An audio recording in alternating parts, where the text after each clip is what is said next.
So the other day, the starter failed at the gas station. The inevitable search for parts began. For about half the price of the parts store, Amazon had the part that fits.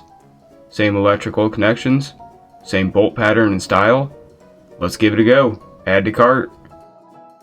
No, thank you. What the hell? It started. Video over.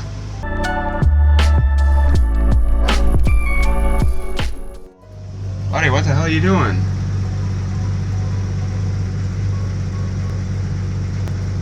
Wall dog. Alright, let's get this thing pulled in the garage and get it worked on. First, a brief interruption from our sponsor. Durst Cut Corner Tech Tip. Smash a dead starter. If your starter is hung up and just won't turn over, there's one thing to try. Grab a hammer, a wrench, even a pickle fork or breaker bar, whatever you have. My option was a broken rear sway bar. Go ahead and smash that starter, avoiding the electrical connections. This is no permanent fix, but it might be enough to get you home. Back to the program. First off, we need to disconnect the battery. Like the pros say, avoid sparks by disconnecting the negative first, then the positive.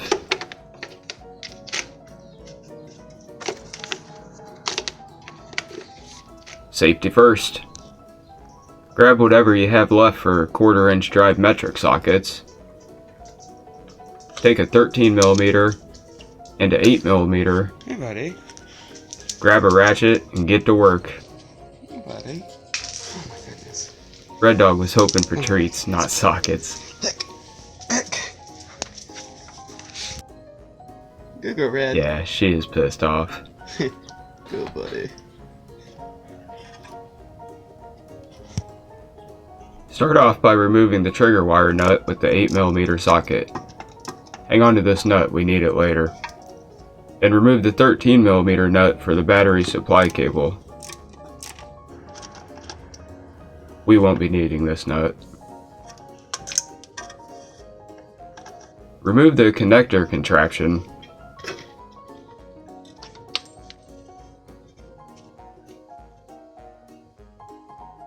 Well done, Chrysler.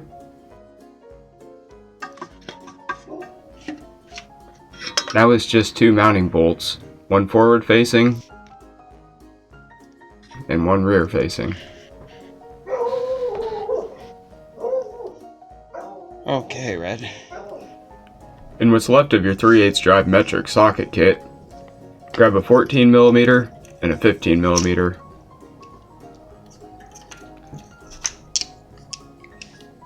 Take a ratchet, get back under there. Also with the 15mm rear facing bolt.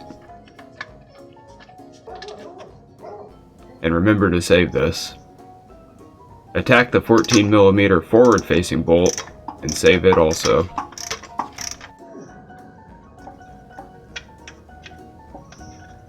Crusty. Nice 2 different size bolts, Chrysler. Keep all this here for later. Get that starter to the ground before it hurts somebody. It's important to clean these mating surfaces. Get the inner ring also. This must be clean or you will have a bad time later on.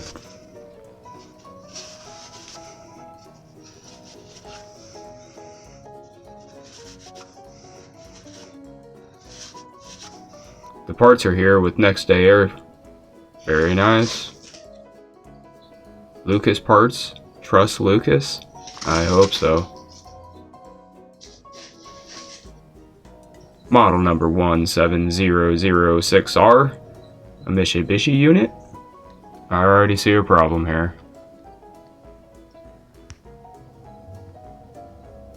This connector is 90 degrees off.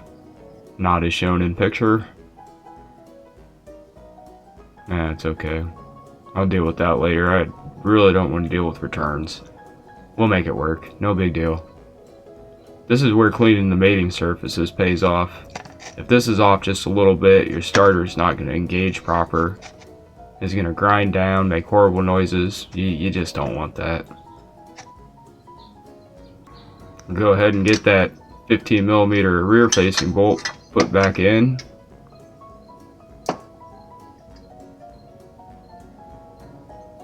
And the 14mm forward facing bolt. So the light falls on your face and the socket follows. Great times. On to the electrical. I managed to get this bent over. Just turned it a whole 90 degrees. Finangled the connector a little bit and got it all to seat on there. It's not right, but it'll work.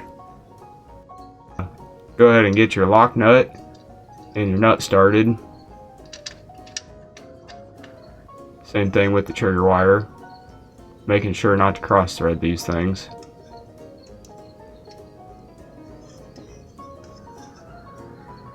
Well job. Go ahead and tighten all this up. And get this trigger wire tightened up. And also the battery supply. Tighten that all up. And check over all your work. Make sure everything's back where it needs to be and everything's good and tight. And we'll get back up topside.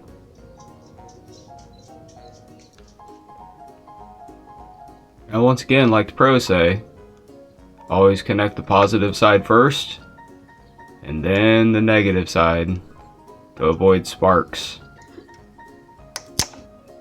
Yeah, okay.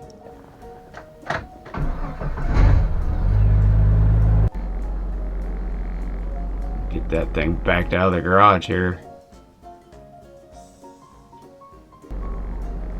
Another success.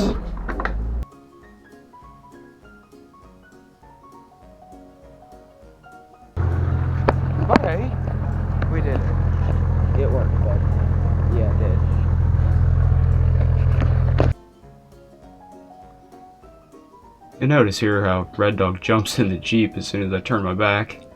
I was trying to set up a good camera angle over there, but it failed. Now this part applies to basically Jeep owners only. Go ahead and back your Jeep on out of there.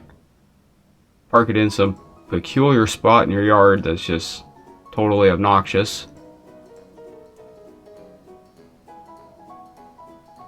Yeah, a little more.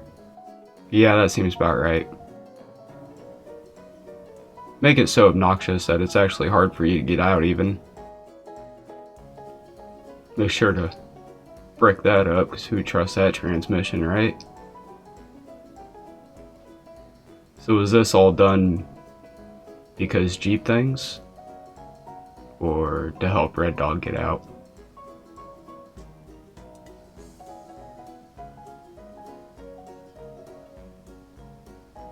I don't know. Who knows? Anyway, now that your immobilized Jeep is out of the way, you can go ahead and pull up all these weeds that grew up along the side. The dog's not really up for helping. Amazing how fast this stuff grows. There's Red back on her wall.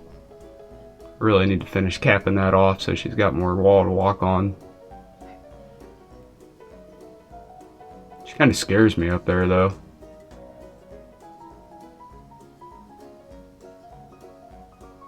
Especially when she does this kind of stuff. You crazy, Red. You crazy. I go ahead and take all them weeds pulled up, throw them in the corner of the yard over there where nobody will see them. And yeah, call that a day. Let you in on a little sneak peek here. My mobile storage shed. Along with this here inner fender cover, it's holding all the other interior parts of this Jeep. Got some rear seats, inner fender covers, door panel over here. Just all the crap that came out of there. Smelled really bad. Had to wash it all, and now it's just sitting in there. We did it, Red. Let's go. Now we took all that out of here because we got some rust repair to do. A couple holes here and there. So it smelled bad. We had to get everything out. Also, we got some actual Jeep wheels instead of those wobbly Ford wheels. Hopefully soon we'll get some tires to get that replaced. Got the headliner out of here. Maybe hopefully we can do a DIY repair on that thing. And here's the pile of parts from the suspension and front end rebuild. I got a lot of that filmed actually. I'd like to do a video on the ZJ V8 steering link and tie rod end kit. It's a lot better kit than the 4-liter stuff and pretty cheap. Well, now that the park's Jeeped all peculiar and you got your weeds all pulled up, I think that earns a couple hours of video games. Good job, Red. Thank you for watching.